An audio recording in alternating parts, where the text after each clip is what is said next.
Un informe de inteligencia de el Economista, The Economist, la importante revista británica, publicado al mes de agosto, daba como ganador a Donald Trump. Y según eso analizaban el impacto que podría tener tanto en toda América Latina en general, pero puntualmente en 3 países: Colombia, México y Venezuela. Bien, hagamos que ya sabemos qué puede ocurrir en el caso, según The Economist, en el caso de Trump, pero también sería bueno considerar qué puede ocurrir en el caso de la señora Harris. Ese es nuestro foro de hoy. Potencial impacto del resultado electoral de Estados Unidos en México, Colombia y Venezuela. Vamos a contar para este foro del día de hoy con 3 distinguidos colaboradores. Celia Mendoza suele estar en Washington, pero esta vez la tenemos muy lejos, allá en Copenhague.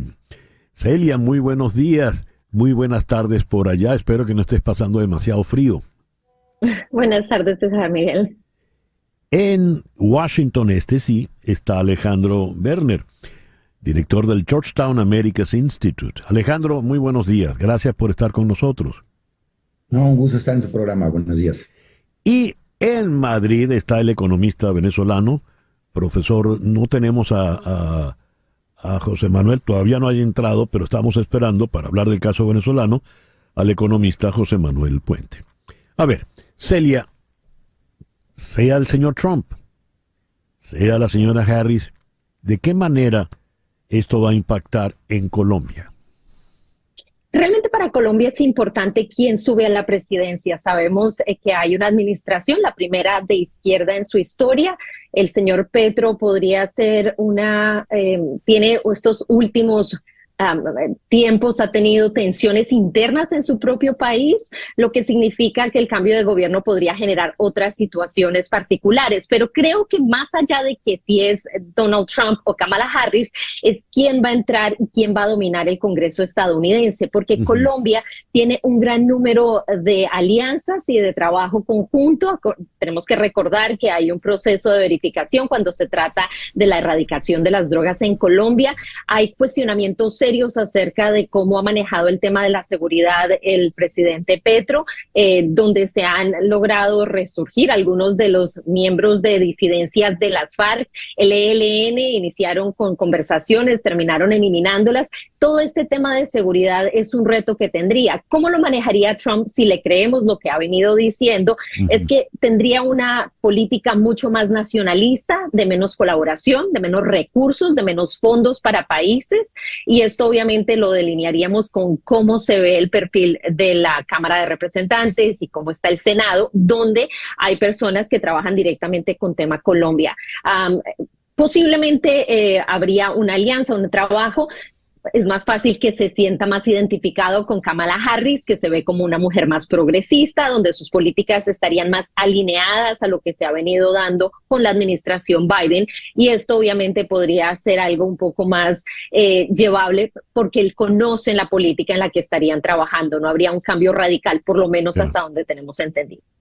De manera tal de que para Petro sería preferible la victoria de la señora Harris, ¿es lo que quieres decirnos, Celia? En principio sería, pero quiero enfatizar, y creo que se nos olvida en estas elecciones debido a la dramática situación de las elecciones presidenciales, y es estas elecciones también van a cambiar completamente el Congreso estadounidense, y eso va a determinar qué puede o qué no puede hacer quien entre a la Casa Blanca, pero también otras políticas importantes y caminos que no se han explorado en el Congreso estadounidense.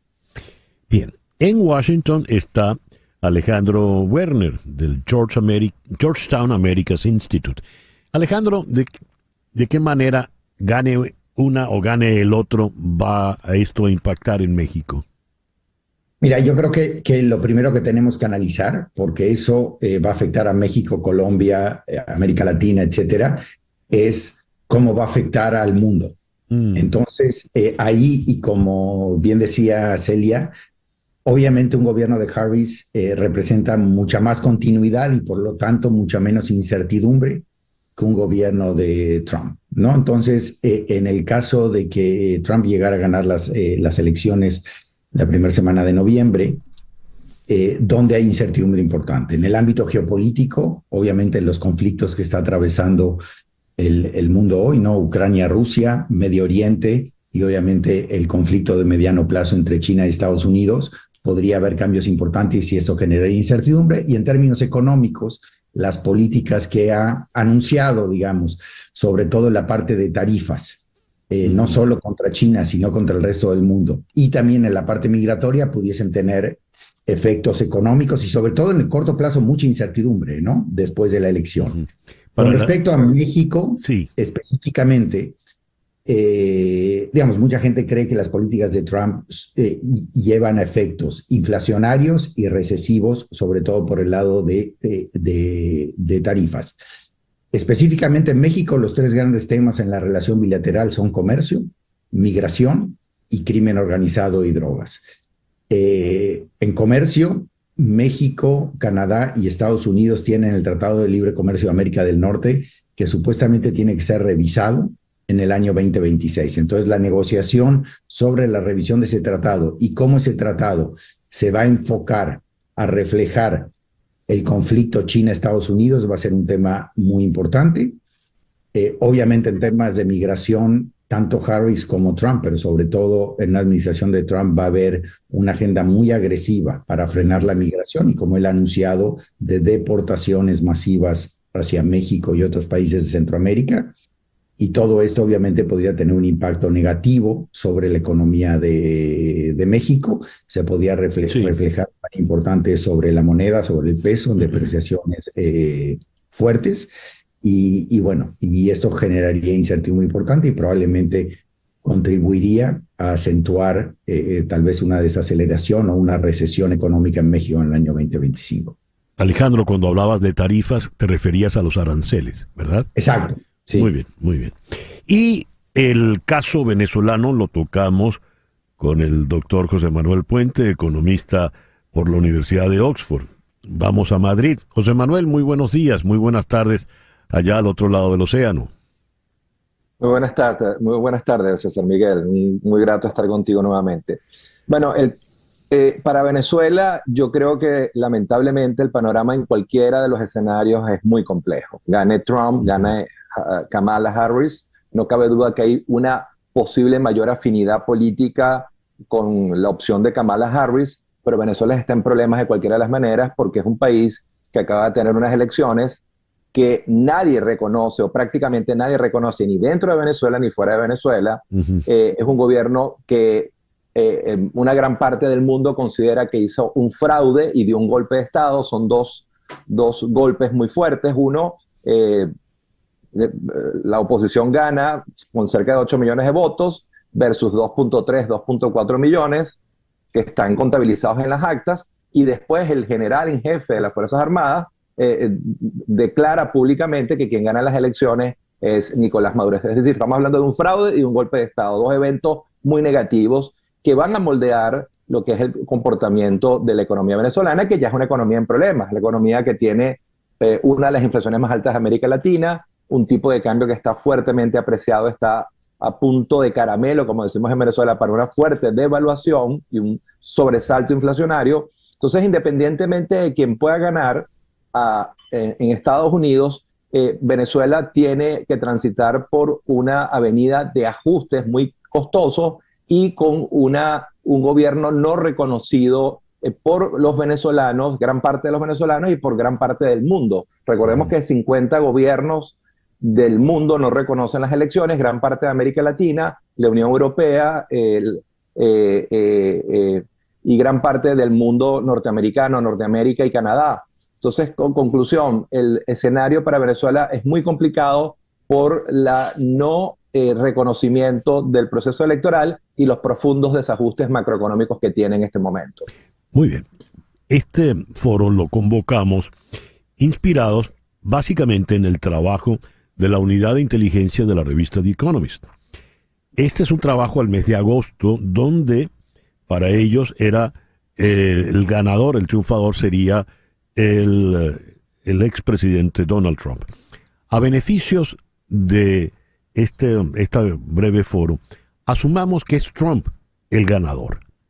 En ese caso, ¿qué ocurre en cada uno de estos tres países? Comencemos con Celia Mendoza y la circunstancia colombiana. Celia, por favor. Bueno, realmente creo que volvemos al mismo punto. Lo que mencionaba Alejandro es verdad, la incertidumbre. ¿Cómo Donald Trump va a establecer esa relación con Petro? Y creo que podemos ir un poco a la historia de lo que en su momento fue una relación entre AMLO en México con Donald Trump, donde era un presidente que se veía más de izquierda, con un presidente en el que inicialmente se pensó que no podían trabajar juntos. Donald Trump es un negociante y esto es algo que podremos ver en estas relaciones, cómo manejan las estrategias, pero el tema de migración, el tema de seguridad, la retórica ha sido cada vez más fuerte a un nacionalismo profundo en el que en el primer día va a cerrar la frontera. Colombia tiene un gran número de migrantes, a pesar de que no se habla de la misma situación. La mayoría de los venezolanos salen por Colombia, hay un gran número que están en Colombia y están haciendo su camino también hacia los Estados Unidos. Hay que ver cómo eso afecta el tema de la migración y los acuerdos que se tienen. Colombia es uno de los países que tiene acuerdos con Naciones Unidas para la movilidad de las personas y cómo pueden ellos trabajar en este proceso que se ha venido estructurando en la región para tratar de reducir la migración y dar oportunidades para enfrentar las causas fundamentales. La otra parte que yo creo que va a ser clave es cómo ve la relación Donald Trump, de qué manera la ve, teniendo en cuenta que China está presente en esa región, que Petro rompió relaciones con Israel debido a la guerra que se mantiene hoy en Gaza, un año ya pasado y las cosas no cambian. Y esto también podría ser otro tema donde podría haber fricción. ¿De qué manera la relación que tiene actualmente Donald Trump o que podría tener en un futuro, por ejemplo, con Vladimir Putin, podría jugar un papel entre los dos países? Pero en términos concretos tendríamos que ver de qué forma los fondos que el gobierno estadounidense provee a Colombia se manejarían, cómo se van a manejar lo que se mencionaba, los aranceles, si esto afecta a Colombia, que es un exportador de algunos productos, pero en términos de seguridad y de migración creo que serían las partes fundamentales donde Colombia podría verse afectada y cómo esto podría eventualmente afectar unas elecciones próximas en Colombia cuando haya cambio de gobierno. En el trabajo de The Economist plantean que Trump iría a una suerte de gran overhaul en toda la relación con la América Latina. Me gustaría tu opinión en el caso puntual de Trump, Alejandro, por favor. Sí, claramente los dos temas principales, como mencioné anteriormente, sería comercio internacional, migración y crimen organizado, drogas. En comercio internacional, lo más importante, yo creo, va a ser un pivote en lo que es el Tratado de Libre Comercio México-Canadá-Estados Unidos, para hacerlo un tratado orientado básicamente a limitar, a dificultar el comercio y la relación con China, tanto en la parte comercial como en la parte de inversiones chinas en México y obviamente en Canadá. Básicamente, los dos socios comerciales de Estados Unidos van a tener que seguir políticas muy similares a Estados Unidos en su relación económica y financiera con China. En segundo lugar, el tema migratorio. El tema migratorio, México va a tener que aceptar muchos más migrantes y deportados de los que está aceptando actualmente y una mayor responsabilidad todavía en frenar la migración en la frontera sur de México. Y también en crimen organizado, el gobierno de AMLO ha tenido una relación muy compleja con las autoridades de Estados Unidos con respecto al combate al tráfico de drogas, y obviamente aquí veríamos una posición mucho más fuerte del gobierno americano. Todo eso en un gobierno de Trump, sobre todo, yo creo que en casi todas de estas agendas se va a llegar a acuerdos. México, por un lado, no tiene alternativa más que lograr acuerdos con Estados Unidos, porque obviamente es nuestro principal socio comercial. Somos el principal exportador de productos a Estados Unidos por arriba de China, y la economía mexicana es muy dependiente de Estados Unidos. Esto Y para Donald Trump, digamos, en su eje proteccionista de reforzar a Estados Unidos, etcétera, México es un socio al final del día. Necesita los insumos, la mano de obra, etcétera. Sin embargo, la negociación con Donald Trump va a ser muy dura, muy, como dicen aquí en Estados Unidos, out in the open, ¿no? Sí. Muchas amenazas, etcétera, y eso, como dije antes, va a generar mucha incertidumbre, miedo y volatilidad en los mercados financieros mexicanos. Y para concluir el caso venezolano, ¿cómo lo ves, José Manuel, en el caso puntual de que sea Donald Trump quien esté de nuevo en la Casa Blanca? Bueno, en términos de escenarios probabilísticos, una presidencia de Donald Trump podría ser más radical contra la revolución bolivariana que lo que puede ser una presidencia de Kamala Harris. Eso teóricamente. En principio hay como una naturaleza ideológica de confrontación natural entre Trump y el proyecto bolivariano revolucionario. Y claro, eso traería muchas discusiones o debates. ¿Qué pasaría con los aliados de Venezuela, como China, Rusia, Cuba, Turquía, Irán, que no son los aliados naturales de los Estados Unidos y son los grandes aliados en esta coyuntura política de Venezuela? Y sobre todo para Venezuela es muy importante esos aliados y el reconocimiento internacional, porque Venezuela, como decía anteriormente, tiene que llevar a cabo un ajuste macroeconómico, un programa de reformas, de estabilización. Necesita captar urgentemente inversiones directas extranjeras y no tiene la credibilidad ni el apoyo de los multilaterales ni de los Estados Unidos, y necesita reestructurar su deuda. Venezuela está en default, en cesación de pagos desde el año 2017, es simplemente insostenible, ya tiene más de 63.000 millones de dólares en deuda vencida y no pagada. Y todo eso se hace muy difícil estando en la acera de enfrente a los Estados Unidos. Y finalmente, algo que tocan mis compañeros de panel, el tema migratorio. Ya Venezuela está viviendo una nueva oleada migratoria que se suma a lo que es el flujo migratorio más grande que ha vivido América Latina en su historia. Estamos hablando de cerca de 8 millones de personas, y eso genera una tensión muy fuerte en toda la región y también en Estados Unidos, y es la carta que está utilizando la revolución de manera muy oscura, amenazando a Estados Unidos: si tú no me das margen de maniobra, yo te voy a enviar un flujo de 500, 1 millón y medio de venezolanos más a territorio norteamericano por Texas y Florida. Entonces, claro, hay una tensión ahí, y eso, en mi opinión, lamentablemente, dada el fraude y el golpe de Estado que se dio en Venezuela, va a ser inevitable con cualquiera de los dos gobiernos, pero probablemente con un gobierno de Donald Trump será más fuerte esa confrontación y la posibilidad de mayores sanciones contra Venezuela. Quiero agradecerles a Celia Mendoza, periodista colombiana en este momento allá en Copenhague. Muchísimas gracias, Celia, por habernos acompañado. Gracias, José Miguel. En Washington, Alejandro Werner, director del Georgetown Americas Institute. Muchísimas gracias, Alejandro. A ti por la invitación. Y en Madrid, al economista venezolano, profesor en el IESA y la Universidad de Oxford, José Manuel Puente. José Manuel, muchas gracias por haber estado con nosotros. Gracias a ti, César, y el resto del panel. Bien, muchísimas gracias. El reloj indica en este momento las 10:23 de la mañana. Una pequeña pausa y ya regresamos en Conexión.